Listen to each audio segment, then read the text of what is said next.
जैसा कि बहुत सारे बच्चे कमेंट्स में यही लिख रहे थे कि सर बायोलॉजी का एग्जाम बहुत ज़्यादा नज़दीक आ गया है और मुझे बायोलॉजी में कुछ भी नहीं आता है। मैं क्या करूं सर, मैं कैसे पास करूंगा? क्या 3 घंटा बोर्ड परीक्षा में जा करके मैं इधर उधर ताकता रहूंगा क्या?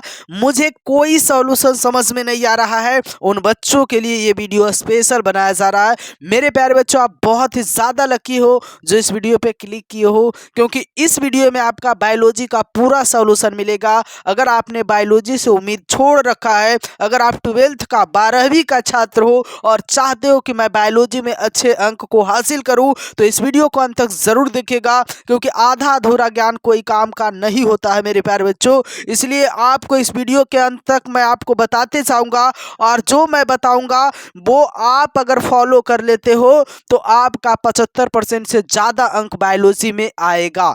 मेरे प्यारे बच्चों, आपको मैं ट्रिक्स बताऊंगा और जो कि बिल्कुल आसान भी होगा और आपका नंबर भी इंक्रीज करवाएगा। तो सबसे पहली बात तो आपको होना चाहिए कि मेरे प्यारे बच्चों, आपके अंदर एक डिसिप्लिन होनी चाहिए। और सबसे पहली बात आप में होनी चाहिए कि अगर राइटिंग आपकी अच्छी नहीं है तो थोड़ा सा अभी से आपका 1-2 दिन समय है, 2 दिन राइटिंग बनाने का प्रयास करें। मात्र 2 दिन आप राइटिंग लिखने का प्रयास करें। अब ऐसा नहीं है कि 2 दिन में आपका राइटिंग परफेक्ट हो जाएगा, लेकिन 2 दिन आप कलम चलाने के लिए भी तो सीखिए, क्योंकि सेंटर में आपका कलम का स्पीड भी होना चाहिए ना। तो कम से कम कुछ भी नहीं है, 0 स्पीड है, तो उसको 2 नंबर पर जरूर आप लेकर के आ सकते हैं 2 दिन में।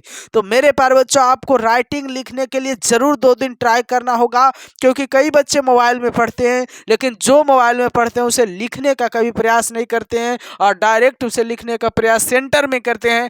सेंटर में राइटिंग गड़बड़ लिखाने लगता है तो वहां पे छात्रों के पास कोई सॉल्यूशन नहीं होता है। जैसे लिखा था वैसे लिखना पड़ता है आपको, इसलिए घर में प्रयास करके जरूर जाइए। अब बात रहा कि सर कुछ भी नहीं आ रहा है तो लिखे कैसे? लिखने का तो कुछ हमारे दिमाग में है ही नहीं है।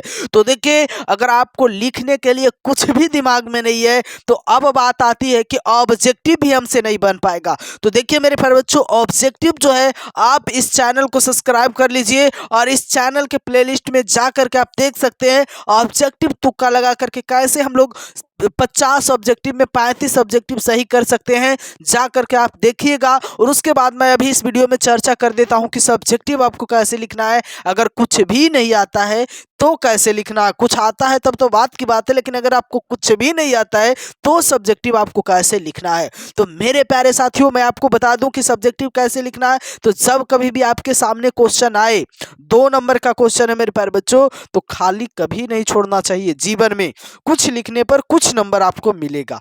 तो देखिए, अब आपके सामने क्वेश्चन आता है और उसके बाद मेरे प्यारे बच्चों, आपको वही क्वेश्चन सेलेक्ट करना है 2 नंबर वाली, जो क्वेश्चन की ऑब्जेक्टिव में आपको कहीं पे दिखाई दिया हो।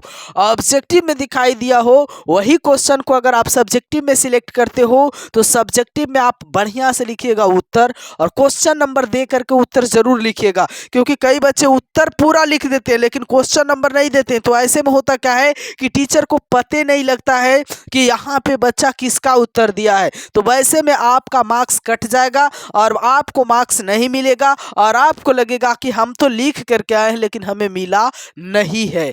तो वैसा आ सकता है आपके साथ भी सिचुएशन, वैसा आपको नहीं करना है। क्वेश्चन नंबर दे करके वहां उत्तर लिखिए बढ़िया से सजा करके, है ना। नीचे 2 लाइन खींचिए और अच्छा लगे, देखने में थोड़ा सा सुंदर लगे। उसके बाद करना है मेरे प्यारे बच्चों क्या, कि जो ऑब्जेक्टिव देख करके आपने सब्जेक्टिव का नंबर दिया है वही ऑब्जेक्टिव को ला करके वहां उठा करके डाल दीजिए उस उत्तर में।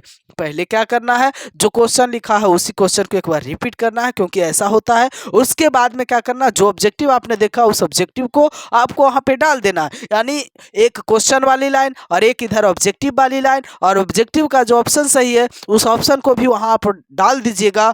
एग्जामिनर को साफ साफ एग्जैक्ट लगेगा कि जो मैं प्रश्न किया वही प्रश्न से रिलेटेड इस बच्चा ने उत्तर दिया।